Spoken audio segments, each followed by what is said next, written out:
ఈరోజు మీరు పొద్దున్నే లేచి సాక్షి, ఈనాడు, ప్రభ పత్రిక ఇలాంటి పత్రికలు చదివి ఉంటారు కదా, వార్తాపత్రికలు.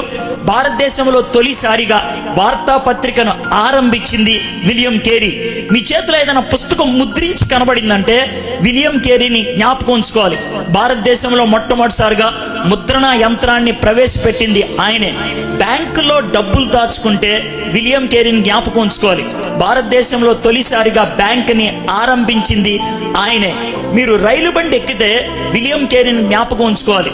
భారతదేశంలో తొలిసారిగా రైలు ఇంజిన్ ప్రవేశపెట్టింది ఆయనే. మరి ముసలోడు చచ్చిపోయిన తర్వాత మొగాయన ఆడామె ఇంకా బతికే ఉందనంటే విలియం కేరీని జ్ఞాపకం ఉంచుకోవాలి. భారతదేశంలో ఒక అలవాటు ఉన్నది, భర్త చచ్చిపోతే అదే చితిమంట మీద భార్యను కూడా తగలబెట్టాలని. దాన్ని సతీ అంటారు. దాన్ని అంతమొందించింది విలియం కేరీ.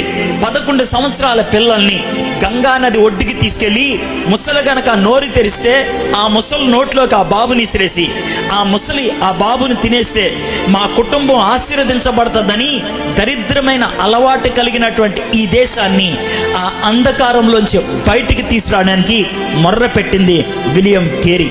ఆయన మొర్ర పెట్టాడు కాబట్టి ఈరోజు భారతదేశంలో ఈ విధంగా మనం జీవించగలుగుతున్నాం.